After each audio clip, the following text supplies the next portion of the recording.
Ok, então vamos lá, agora a gente vai falar um pouco da infraestrutura urbana, da disciplina, né?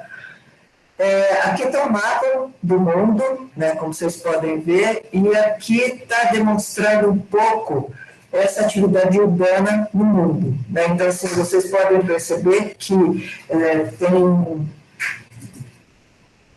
alguns lugares que tem uma concentração maior, outros menor, né? E aqui pontuado onde nós estamos, que é esse mapa aqui. Então, assim, é onde nós estamos vivendo, é onde, acho que pelo que a gente vê aí, só tem uma pessoa do Mato Grosso, né? Mas, assim, a grande maioria está no estado de São Paulo, né? Muito por conta da nossa proximidade mesmo, né? E a maioria deles estão em cidades, né? Estão agrupados em um aglomerado urbano, certo? Se a gente for ver, isso são estudos, né, assim, no início do século XX, a gente tinha mais ou menos essa distribuição, de 10% nas cidades e 90% em área rural. E isso foi se transformando, né? Em 2007, a gente teve exatamente metade da população em cidades e a outra metade em área rural. E isso, a tendência é que vá se transformando cada vez mais. Esse estudo aqui, ele coloca que em 1930 nós teríamos 60% de população urbana e em 1950, 75%. Então, só para entender um pouco mais isso em termos de gráfico, aqui em 2007 a gente tem o ponto de inflexão, que foi essa transformação de 50% e 50% entre população urbana e população rural, e a tendência é que cada vez mais a população se transforme em população urbana. Eu acho que isso vai mudar, tá? Eu acho que esse gráfico ele corre o risco de mudar também, mas enfim, isso é o que a gente tem para agora. Então, nós estamos aqui em 2021, onde nós temos 7,8 bilhões da população mundial na região, na área urbana. Não, acho que 7,1 da população mundial, né? Então, vamos entender um pouco mais essa distribuição da população nas cidades. Então, aqui, em 1940, a gente tinha 30% da população nas cidades. Em 1970, a gente tinha mais ou menos meio a meio, tá? E aqui, não sei se vocês lembram, lá naquele gráfico, falava de 1970, e 30 com 75%, mas nós estamos em 2020 e aqui em 2010 já tem 85% de população nas cidades. Então, assim, aquele gráfico lá, ele é um estudo de projeção, né, e já se mostra diferente hoje em dia. E quando a gente Posso comentar uma coisinha, Elza? Voltando, analisando esse gráfico aí, reparem o seguinte, primeira coisa, a gente percebe que as pessoas saem do campo, né, e vão morar nas cidades, né, e a gente percebe também, no Brasil, uma estrutura fundiária concentrada em grandes áreas, em grandes fazendas, né, isso é histórico, né, não dá para negar. Ou seja, as pessoas que moravam... Será que as pessoas que moravam no campo na década de 40 eram proprietárias dessas áreas? Por que será que essas pessoas saíram da década de 40 até 2010, fizeram esse movimento nesses anos todos, né? Qual a razão para isso? Certamente... por razões de sobrevivência, né? Mas há mais coisas envolvidas nesse movimento. Então, o que fez essas pessoas migrarem do campo para a cidade, tá? A segunda coisa é sobre a propriedade urbana também. Se a maioria das pessoas que migram do campo para a cidade não detinham a posse da terra na década de 40, né? será que elas detêm a posse da terra na área urbana hoje? Será que elas têm acesso a áreas habitacionais? Será que elas conseguem pagar por isso? O que vocês acham dessa relação entre a distribuição de áreas por pessoas? Vocês consideram, o que vocês consideram mais relevante nesse movimento? O que vocês acham? Diga aí, dá uma opinião aí, vamos lá, vamos ouvir a turma.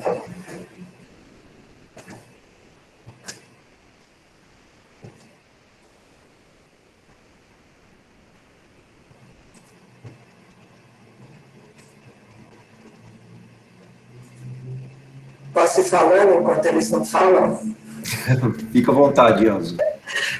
Eu sou de uma família imigrante, obviamente, né? Meu pai é japonês, minha mãe é descendente japonês, e quem migrou para o Brasil foram meus avós, né? Meu pai, em específico, ele veio para o Brasil em 1934, 35, tá? Por aí. E veio para trabalhar nas fazendas de café, né? E, assim, a vida na fazenda era muito paupérrima, né? Então, assim, não sei se vocês conhecem um pouco dessa história, mas assim, eles recebiam uma casa para morar, que era de pau a pique, né? A alimentação que eles tinham era aquela que era comprada no armazém da fazenda e que eles tinham que pagar com o trabalho que eles tinham na fazenda de café. Então, assim, eles foram convidados, eles vieram para o Brasil por conta da vontade de querer acumular, né, de poder ficar um pouco mais tranquilo. A vida lá no Japão também era muito ruim, tá? Por isso a decisão de vir para cá. E a decisão de sair da fazenda para ir para a cidade foi exatamente por causa disso, porque na cidade provavelmente eles viram a possibilidade de ter outras oportunidades. Né? Assim, o meu avô, que é o pai do meu pai, ele no Japão, ele tinha curso de contador. E aqui, na hora que ele chegou aqui, ele veio para trabalhar como trabalhador em colheita de café.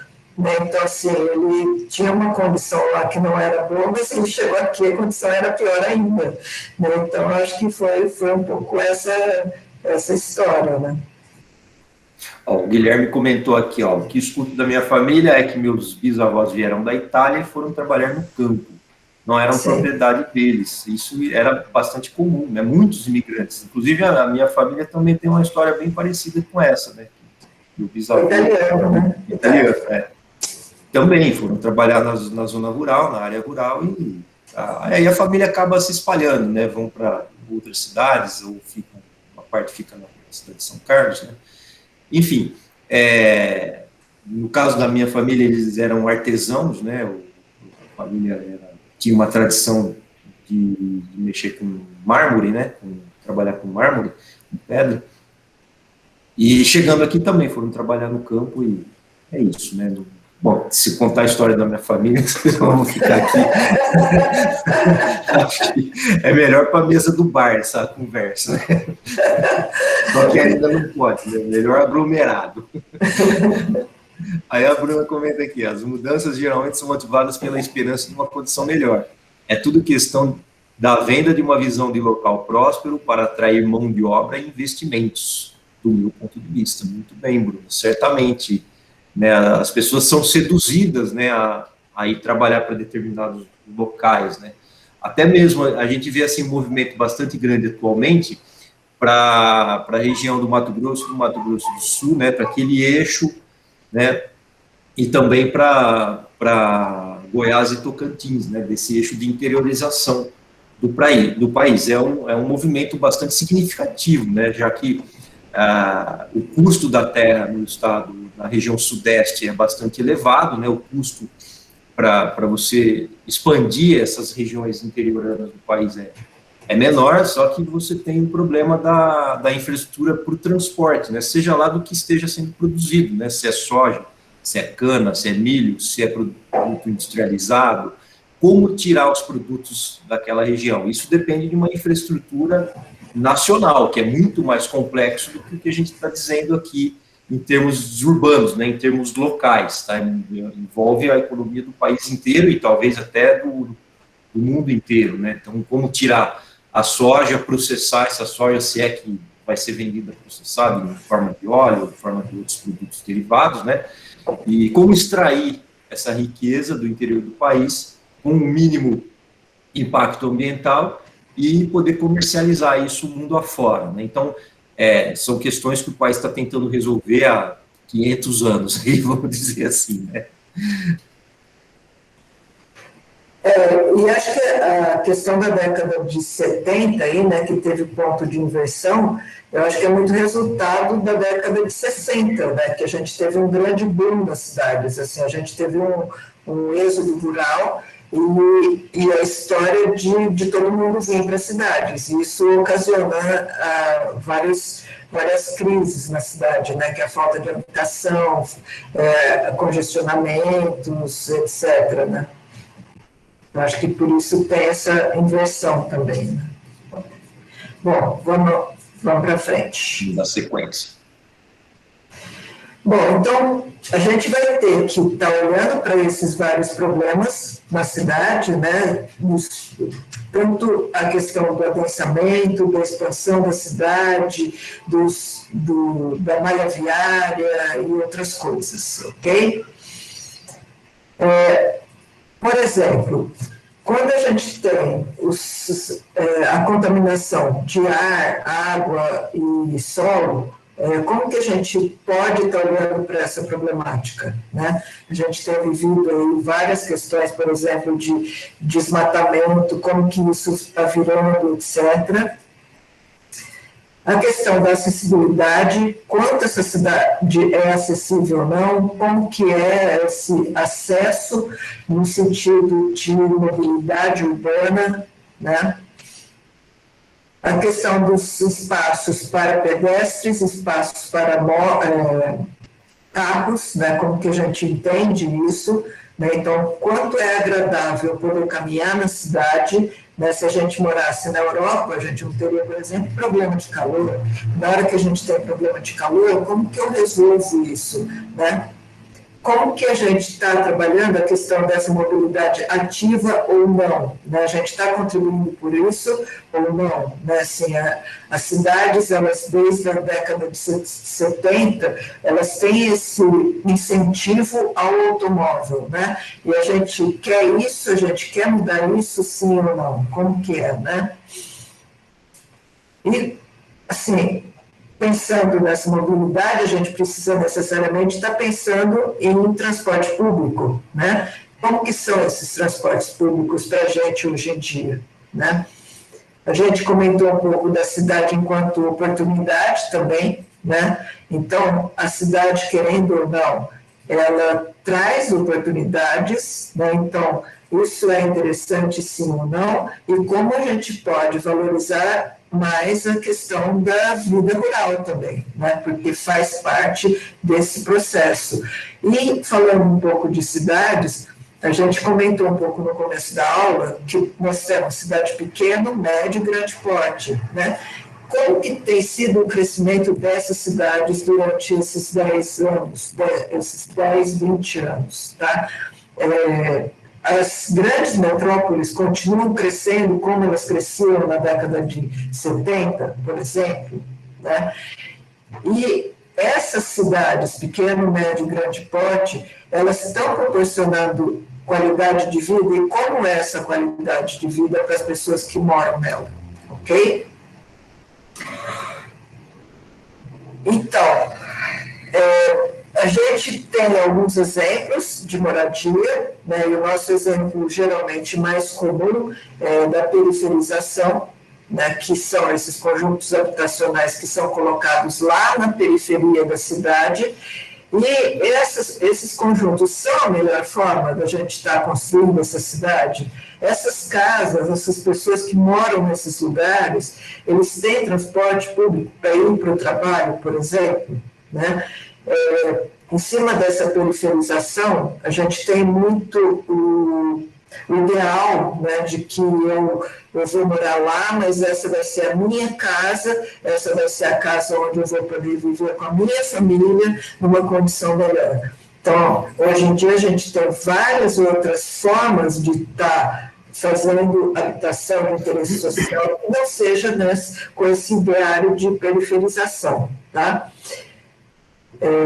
Não sei, em algum momento a gente pode discutir um pouco mais a cidade compacta, que é um outro conceito que a gente tem, onde você tem tudo próximo ao local onde você mora, né? Então, o pessoal que é de São Paulo, por exemplo, acho que não faz muito sentido eu morar num lugar e demorar 3 horas para chegar no meu trabalho, né? Então, por isso, a cidade compacta é interessante que eu moro num lugar onde, primeiro, eu posso andar 20, 15, 4 quadras para poder pegar um transporte público de qualidade.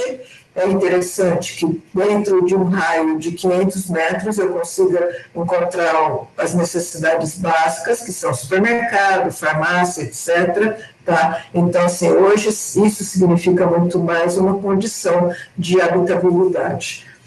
Posso comentar um pouquinho sobre isso, Elza? Sobre essas áreas habitacionais? Voltando um pouquinho lá naquela história da distribuição da terra, da estrutura fundiária do país, né? Em que no Brasil, tipicamente, as grandes áreas rurais são de poucas pessoas, são de poucos proprietários, né?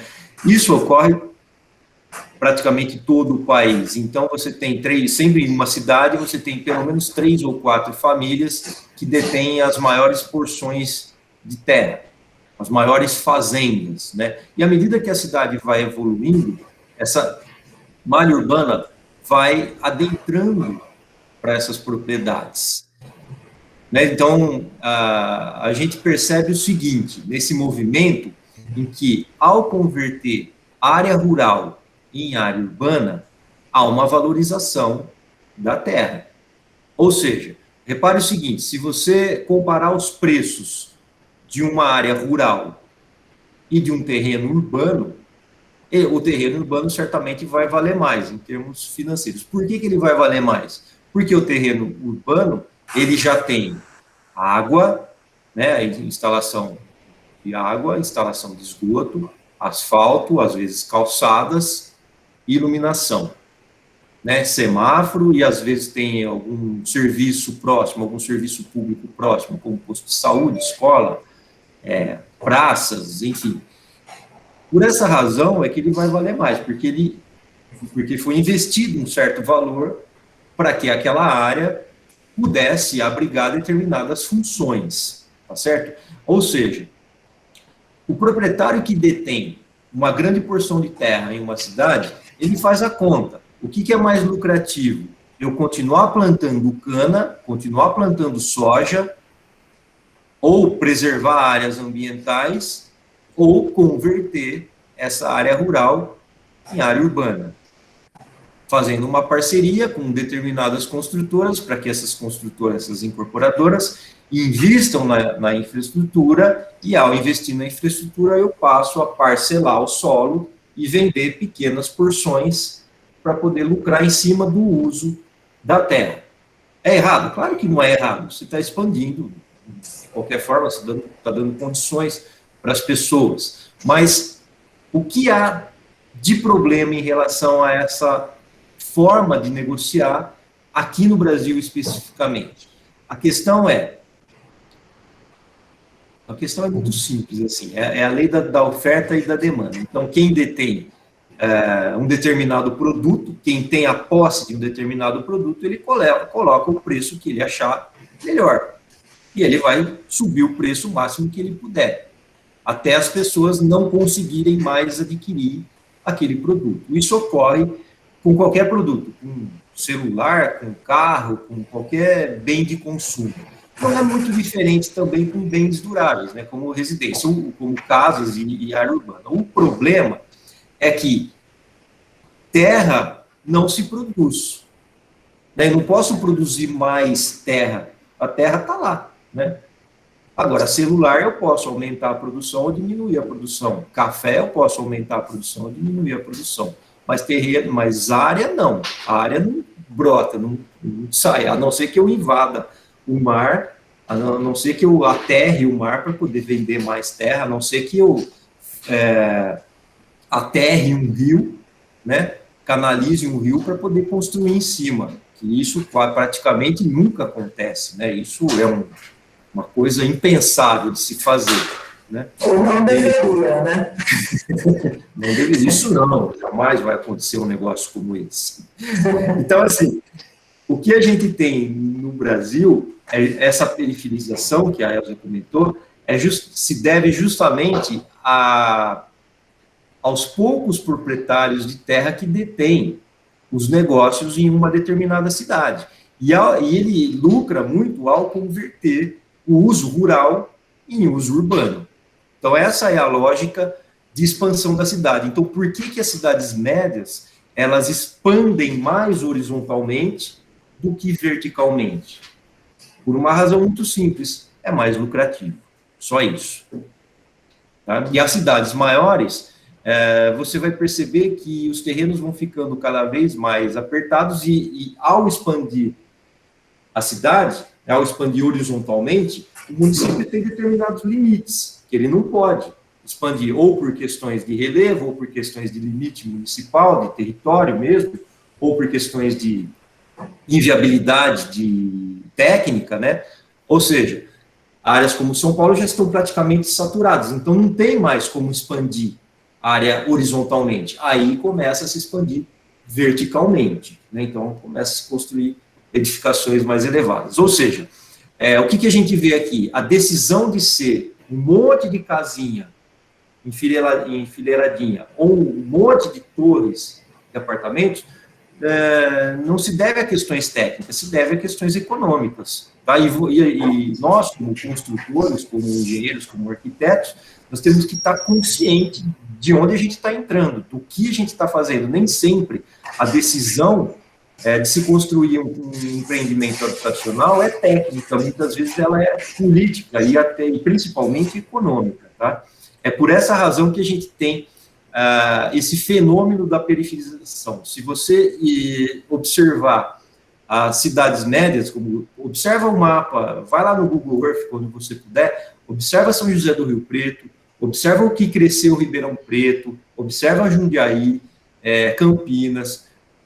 Nos últimos 10 anos, quantos empreendimentos Minha Casa Minha Vida horizontalizados foram implantados nesses últimos 10 anos? Você vai chegar à conclusão que praticamente 30%, 40% da área urbana foram construídas nos últimos 10 anos. Quer dizer, se a gente pegar isso em termos de 20 anos, talvez a cidade duplique de tamanho horizontal em torno de 20 anos aí. E qual é o problema disso? O problema é que, ao expandir horizontalmente, a gente também invade áreas possíveis para obtenção de água, áreas de mananciais, que a gente invada, que a gente desmate áreas de proteção, que poderiam ser áreas de proteção permanente, que poderiam garantir qualidade do ar, que poderiam garantir menores índices de ilhas de calor, que poderiam cumprir funções ambientais, em termos gerais. Aí o Samuel pergunta aqui, eu sou de Jundiaí, nos últimos 10 anos, toda a construção feita foi condomínios de casas ou prédios. Ou seja, esse movimento que o Samuel observou lá em Jundiaí é comum, né? Então, aqui em São Carlos, ou lá em Ribeirão Preto, você percebe também áreas ou de alto padrão, né, expandindo demasiadamente e horizontalmente, ou áreas de habitação de interesse social em regiões periféricas, tá? Em regiões distantes do centro. Além de a gente invadir áreas ambientais e impactar na qualidade dos corpos d'água, a gente também reduz a condição de qualidade de vida da população, porque se você coloca uma pessoa lá longe, ele vai levar 2, 3 horas de deslocamento durante o dia para poder acessar o seu trabalho. Claro que não há oportunidades de trabalho dentro de áreas tão distantes assim, não há como gerar tanta vaga de emprego em áreas muito próximas, né? A casa vai até a periferia, mas o emprego não vai junto com ela. Então, a pessoa precisa vir até o emprego. E isso impacta também no trânsito, isso impacta também no tempo de deslocamento dessas pessoas, tá? Por isso que a gente precisa pensar a cidade como um todo. Então, não basta simplesmente entender ela do ponto de vista construtivo, não basta entender esses empreendimentos do ponto de vista do custo da edificação. E quando eu digo custo, eu não estou falando exatamente de preço, estou falando do custo de uma forma mais ampla, né? Do custo dos serviços públicos, do custo para implantar o asfalto, do custo para implantar a iluminação, do custo para implantar as redes de água, as redes de esgoto.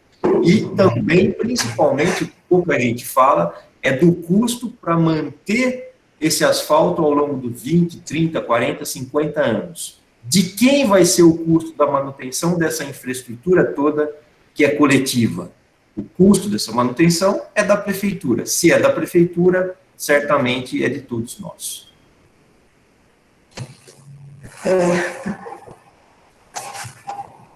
Bom, aqui está um exemplo de periferização de área de encosta, né, que é um problema, porque muitas vezes elas não são legais no sentido legal mesmo, né, jurídico, e aí a gente tem esse tipo de situações de catástrofes, né, que vocês já viram várias vezes na televisão. Então, como resolver isso? Mas isso não é no Brasil, né, Elza? Isso daí não é. A foto é de algum país subdesenvolvido. Deve ser lá no Haiti, né? Foi terremoto isso, né? Ou tsunami, né? Então, assim, essa ocupação das encostas no Brasil é um problema grande e a gente tem uma situação onde famílias precisam ir para esses lugares, né?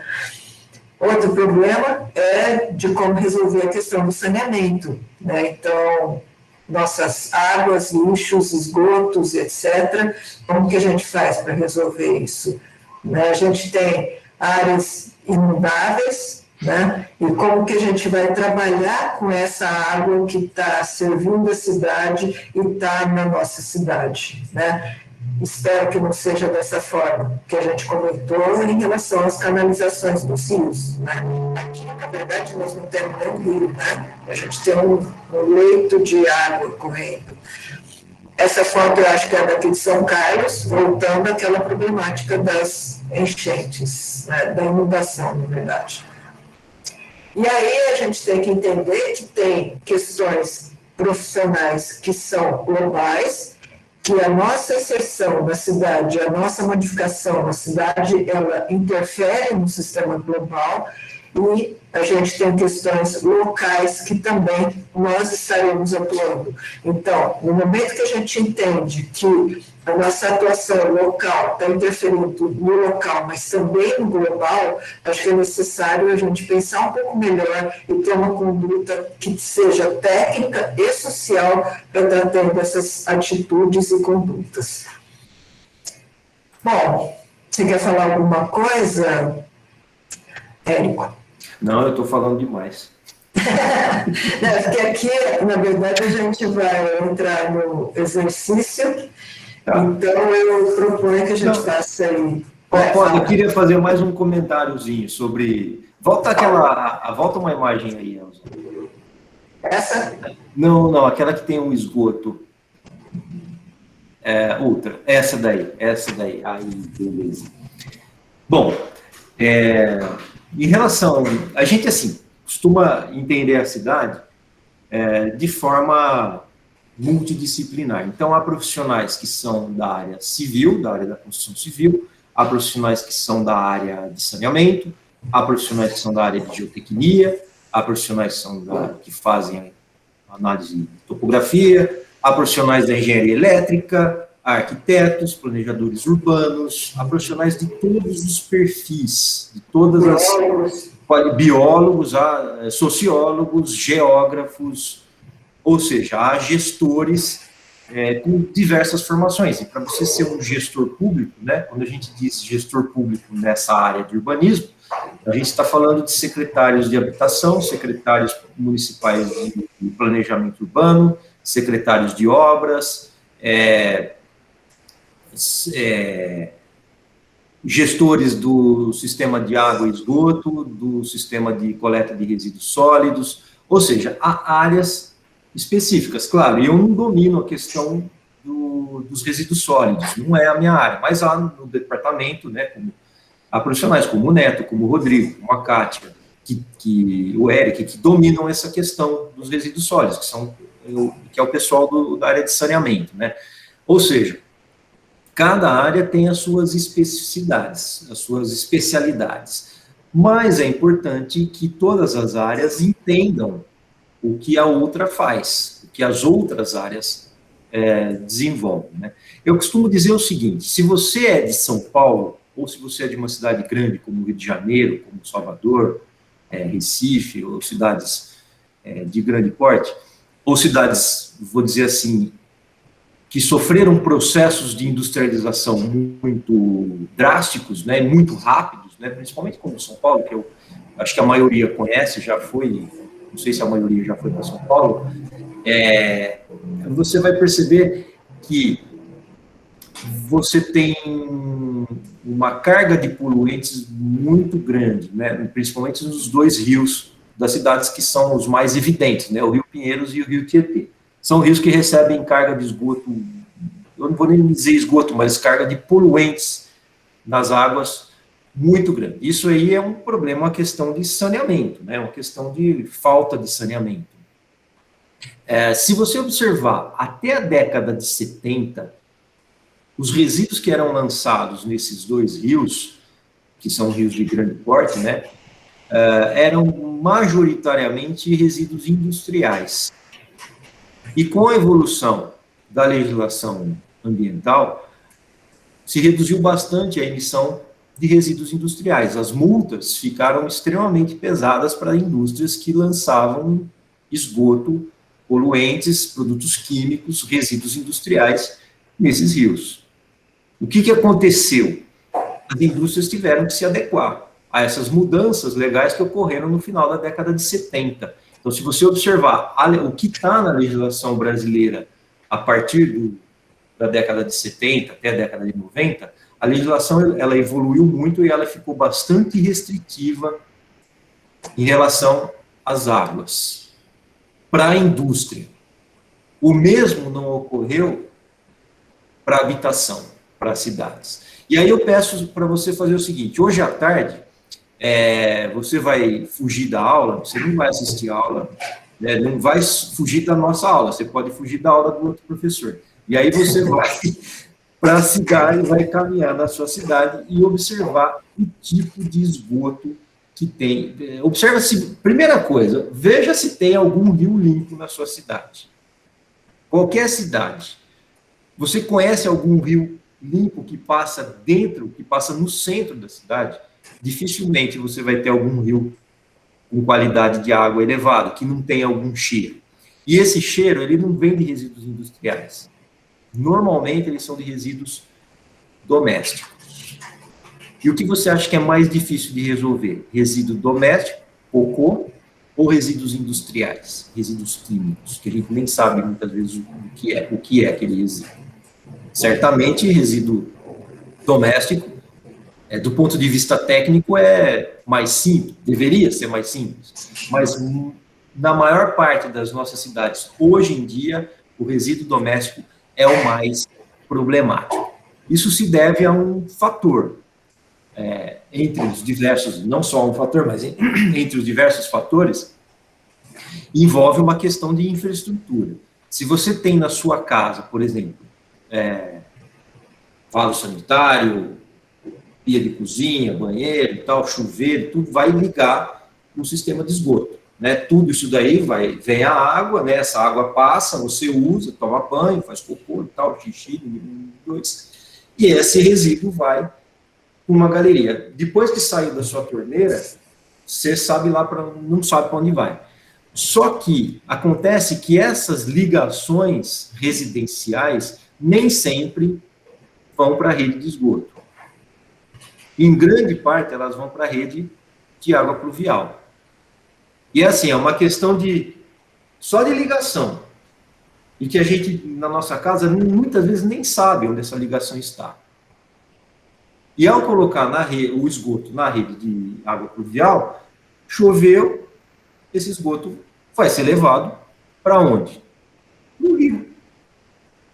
Né? E é aí que a gente vê os nossos rios tão poluídos. É por essa razão que a gente vê os nossos rios totalmente poluídos. Porque se a gente somar individualmente, né, se a gente somar a quantidade de residências, a quantidade de... Eu não estou falando assim de ligações de esgoto em favelas, estou falando em áreas nobres, estou falando em áreas urbanizadas, com infraestrutura, e que têm ligações incorretas. Muitas. Na verdade, eu não vou dizer muitas, vou dizer a maior parte das nossas residências tem essas ligações incorretas. Isso se deve à falta de conhecimento técnico, à falta de fiscalização, não só de órgãos públicos, e assim, eu não vou dizer assim, não há nenhuma razão, porque não há um custo. Existe uma taxa de esgoto, uma taxa de consumo de água, uma taxa de consumo de esgoto, mas ela é praticamente insignificante. Se você ligar do jeito certo ou do jeito errado, você não vai ter lucro algum, é simplesmente falta de conhecimento e falta de cuidado na construção das redes individuais. Essa é uma das razões, tá? Isso ocorre muito também em áreas litorâneas, em áreas em que você nem tem rede de esgoto, muitas vezes, em áreas que estão, que tem baixíssima declividade e não tem nem como escoar. O que esse pessoal faz? Esse pessoal constrói fossas, e a fossa, se você não tomar cuidado, ela transborda. Se ela transborda, para onde você acha que vai o esgoto que transbordar? No rio, né? E é para lá que vai. Ou seja, há diversas formas de você tratar esse esgoto. Os esgotos domésticos não são complicados do ponto de vista técnico, ele é orgânico, ele degrada facilmente, ele não é químico, né? Ele degrada, ele se incorpora na natureza de forma, não vou dizer simples, mas mais previsível, né? A gente consegue, há técnicas para se tratar isso, mas não são usadas, tá? Então, é assim, o pessoal do saneamento precisa entender a urbanização, o pessoal da urbanização precisa entender o saneamento. Então, as coisas precisam andar juntos. É disso que a gente trata na nossa disciplina aqui. Estou lidando com esse problema porque, certamente, você vai presenciar problemas desse tipo na sua cidade.